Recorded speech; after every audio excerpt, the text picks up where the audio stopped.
Well, hi everyone. Welcome back to Missouri River Bottom, and we have been busy over the last few hours here. All the wheat is harvested.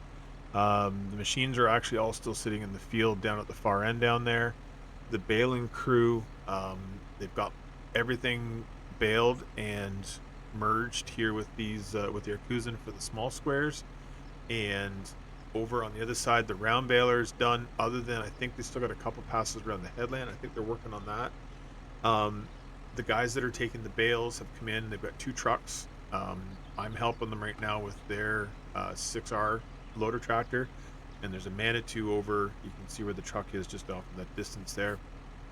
They're loading the round bales with a Manitou with just a regular round bale spear. So um, it's been a whirlwind. The last couple hours have been crazy. We got all that spraying done. Got the wheat taken off. We ended up, the dealership saw that we were struggling a little bit with that 60-foot head, and I love the head. But the problem was I couldn't make it all the way down without having to stop and dump stationary. So they had a 50-footer sitting at the shop that they ended up bringing out. We switched it really quick and went back to it, and that's what we're going to do. If we end up going with something, that's what we're going to do. So the beginning of this is actually going to be what Klaus has come to the table with on a trade for us.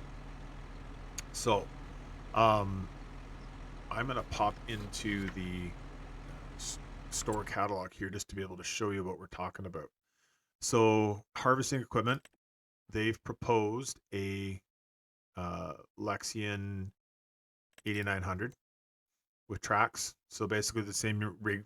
It is the rig actually that we've been running. So it's a demo unit. So that a 50-foot MacDon should be here with a header cart set up for us that way. And then we're working on a Geringhoff corn head. We're thinking that we'll probably go with a 12. Just because we're planting 24. They don't have any 16s available right now, so that's part of the problem. So I think probably for the year we're going to go with Geringhoff. Then we get into tractors, and they're proposing the Zarian 12 that we've got sitting here that we're using right now. Um, we're thinking that maybe we should go with a track unit to replace the track deer that they're wanting us to trade on it, but I'm thinking that we might just go with the tires. I like that combination better myself, but Rocky's still going to make that decision out here. But we're going to start probably with that idea. Then to go to a smaller unit, we're looking at an Axion 9. It'll be the big one. It'd be a 960 half track, and this would become our planter tractor. So we're thinking that way with it. And then small tractors, we'd replace the 8110 with a Arian, which is basically about the same horsepower at 205. We're a little bit less than what the deer would be, but it's close. CVT, GPS, all that good stuff. And then this would have a loader on it as well. And then last but not least, we're thinking of keeping that Demco auger wagon because it's a beast. It makes that combine work so much easier, just being able to keep it rotating through dumps, coming up, filling a full truck, and away you go. Again, I think I would go with the tires right now for what that is. But that's sort of the proposal that they've come up with. And then on trade, they want and let's get into this here for a second. Of course, it's going to save.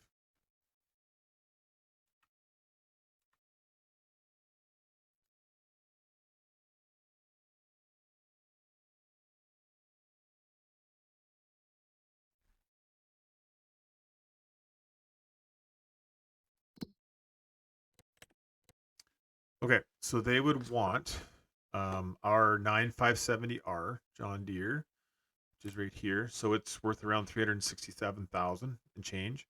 They would want the 8410. They would want the 8110 with the loader. And then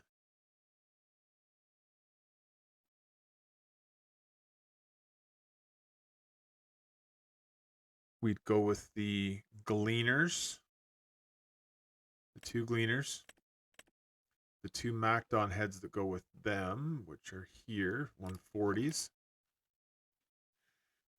And then I had something else in here, and of course I can't read what they wrote.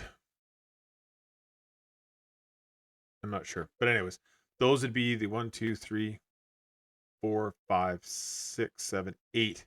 8 pieces to trade against 1, 2, 3, 4, 5, 6, 7 pieces. And basically what we would end up doing is we'd take the cash, we'd put it towards the combine. Actually, we'd probably put it towards the Axion, the Arian, and the grain cart. And then Rocky thinks that we should maybe lease the Lexion and the Zarian because they both come with really good warranty on them. So we just keep rotating them out after every 3 years on the warranty. So that's something that we're thinking about. Deere doesn't have really anything to come to the table with on combines and stuff, but they're suggesting that we still need a row crop unit, and they're not wrong. They would take the 2 8650s on trade for a new 8R with the electronic transmission. And then they're wanting us to trade the 24-row corn planter for a new one that they've got sitting there that they've got in stock that they're trying to clear out.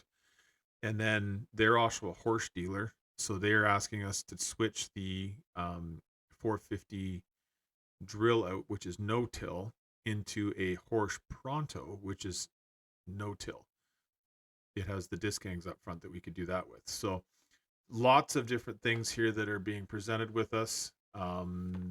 Rocky's very much leaning towards the Kloss deal. He might even consider doing the Deere deal too.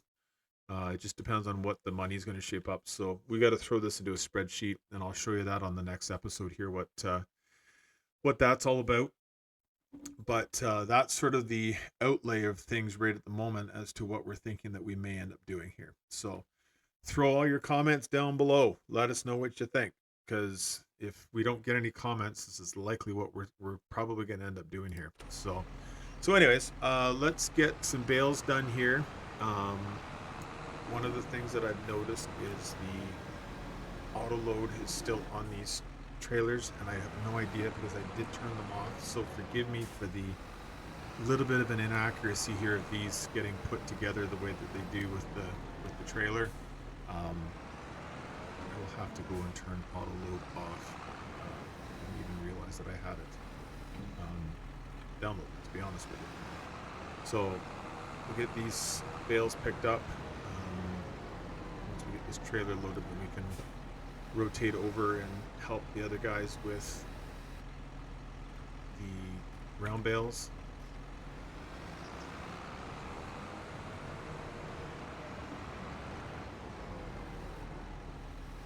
I'm very partial to these bale grabs after using it on Frankenmuth. It works very well for these small square bundles that they're doing here. And there's such a huge market for small square bundle, square straw and hay bales. So this is why Rocky bought the Massey stuff. He's actually looked at the one little 4710 that he bought, and he's thinking that it's going to be too small. So he's actually thinking he might not take it and then get another bigger tractor. But we'll have to see there. And I know everyone's saying, oh, it's so unrealistic. You're spending all this money here to just start playing the game and everything like that. And you know what? This is what farmers do. And this is one of the businesses that I'm in right now, selling this stuff. And all it takes is for an amazing deal to come along and make sense from a return on investment and just a cash flow standpoint. With everything that's happening today, with the increased input costs, with the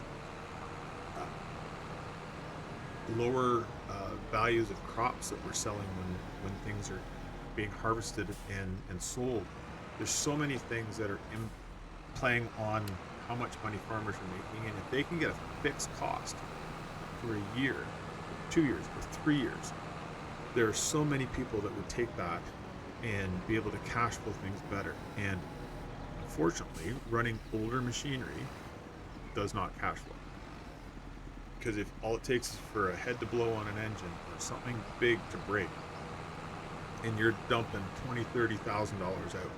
Whereas if you're making a $20,000-$30,000 lease payment, all you're doing is making that lease payment. You've got a brand new tractor with warranty, and all you're doing is making the lease payment, covering the insurance, and putting fuel in a manual. And sometimes that cash flows better than running this old stuff. Now, personally, from my standpoint, would I much rather play with the old stuff? Yeah, I love the old stuff. If I could have my own acreage and be able to farm and do all my own stuff with older machinery and just be able to play, 100%. This is a business, and this is where people lose their thoughts on how this all works, because they forget that it is a massive business. Massive business. When Rocky's thinking of dumping, I mean, this could be a $4 million deal by the time he's done if he decides to do all of these different options here. So yeah, so we'll see how this goes, but that's what this whole series was about, was coming down here to help him change his farm. And because I've been around Klaus and around all this other equipment, he asked me to come down, and we're going to help him out. So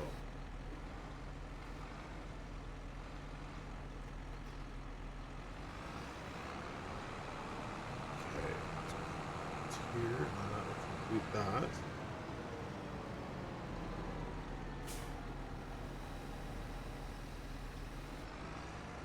Rocky just texted me. He's going to come over and run the deer for a couple minutes. And the guy that was running the Manitou has to head off. His wife's actually having a baby this afternoon, so he's taking off. So I'm going to go over and run the Manitou. He doesn't like the Manitou. He likes his tractors. He likes the deer. So it's going to be interesting to see what he thinks of this area and the Bale if we end up going that way. So what they've suggested is they have all of these tractors in stock. So they think that we're not just going to demo them. We demoed the 12 just because it was so different than what we're used to.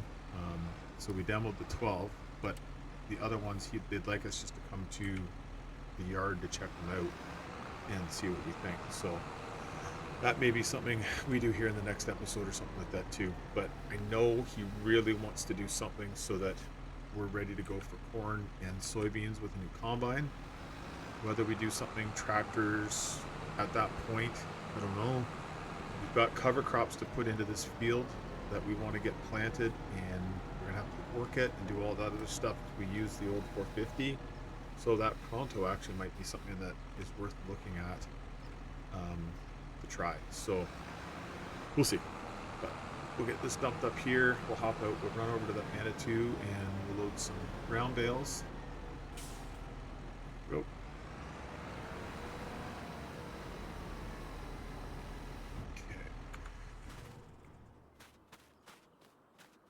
This field put out a lot of grain.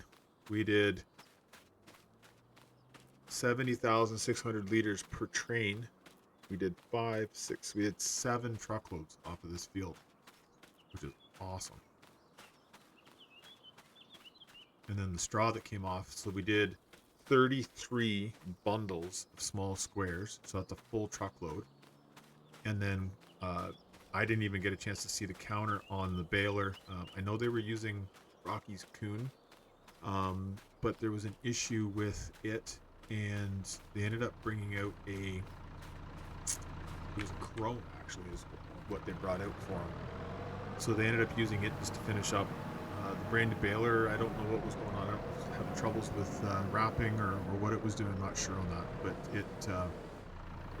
it's just back over at the store. It sounds like everything's ready to go with it again here now, but it was giving them a little bit of trouble once they got sort of over to this spot here with the bales.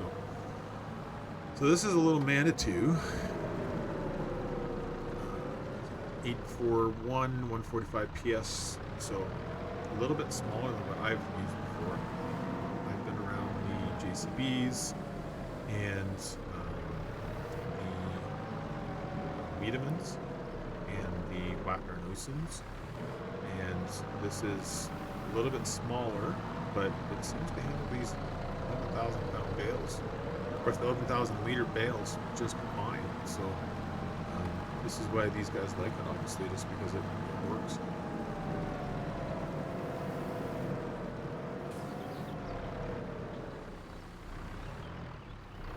As much as the auto load isn't realistic, it sure stacks the bales a lot nicer than I can. They'd be flopping all over the place by the time I was done.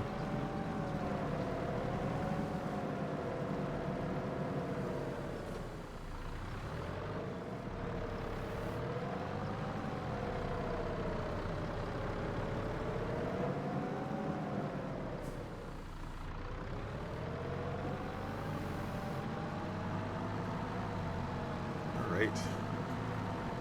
Once we get this trailer loaded up, they'll head back.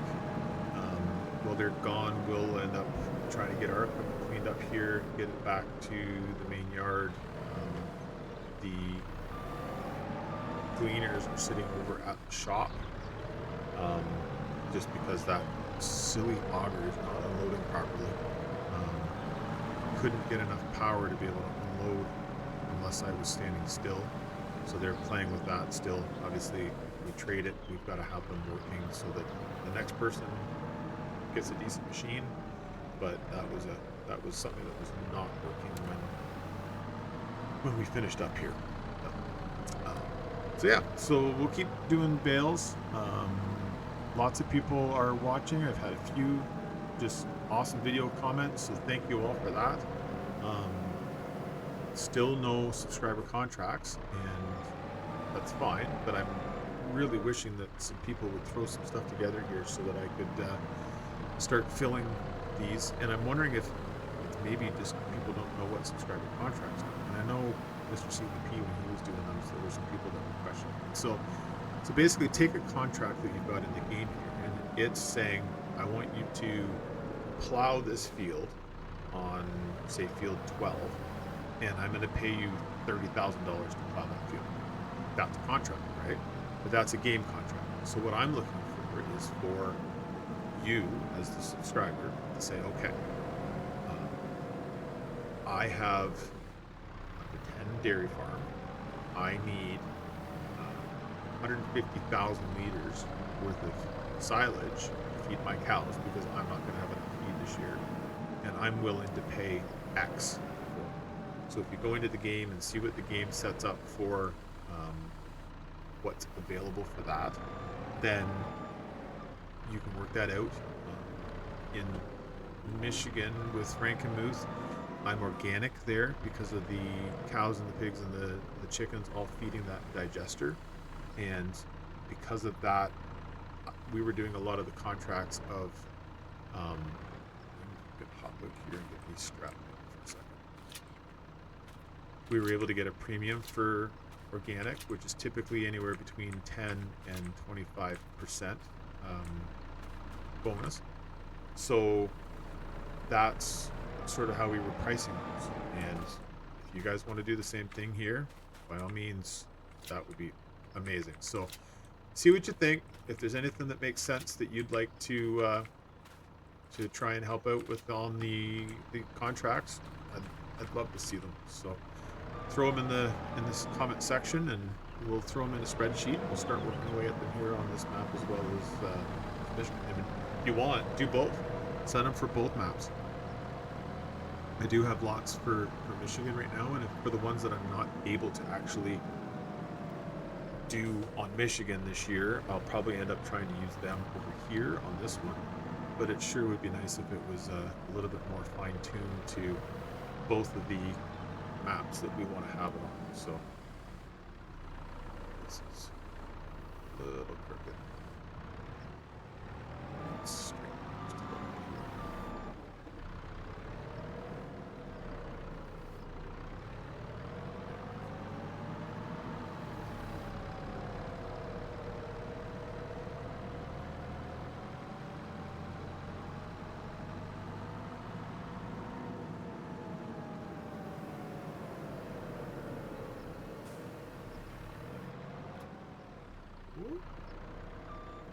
Where am I?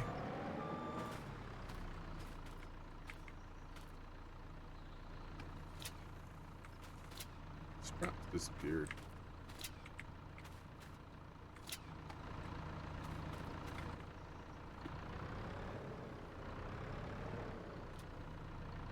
It's probably trying to auto load, which sucks. Place there.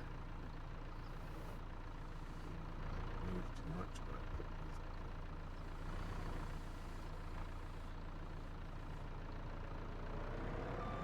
Right. Push it in just a little bit more.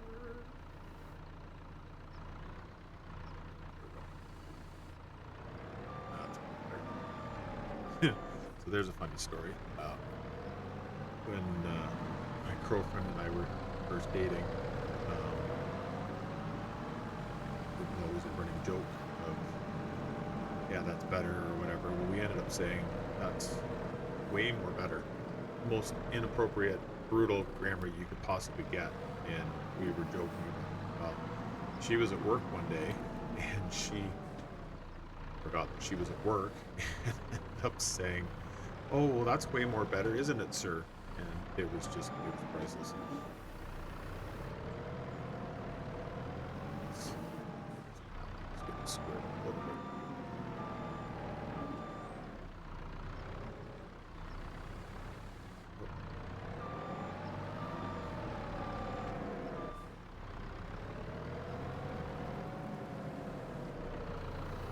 Righty.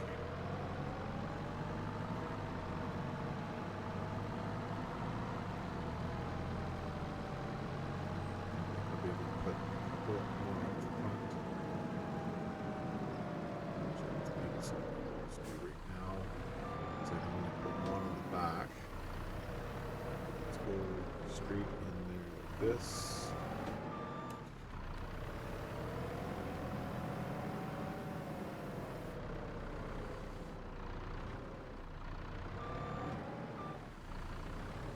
Here. It'll sit between those two.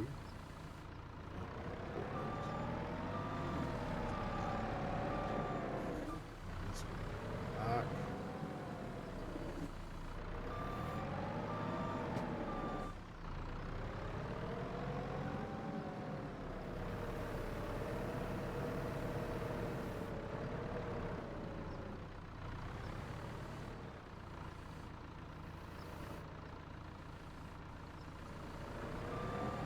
Okay, well, I'm gonna keep rolling in here. I still got the other side of that trailer to load.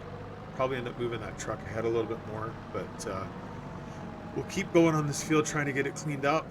We got to get all of our equipment over there, back over to the home farm here, hopefully in the next hour and a half or 2 hours by the looks of the rain up on top here. Get everything inside so that it's nice and clean and dry, so that when we wash it, it's not a mess. And yeah, we'll carry on with this. Let me know what you think about the ideas of trading for Rocky and the equipment and everything like that. Let me know, and we'll see if we can accommodate some of your wishes here as well. So huge thanks for everyone watching. Please like and subscribe. Click the little bell, all the notifications of when I'm posting. And yeah, thanks for watching, and we'll see you on the next one.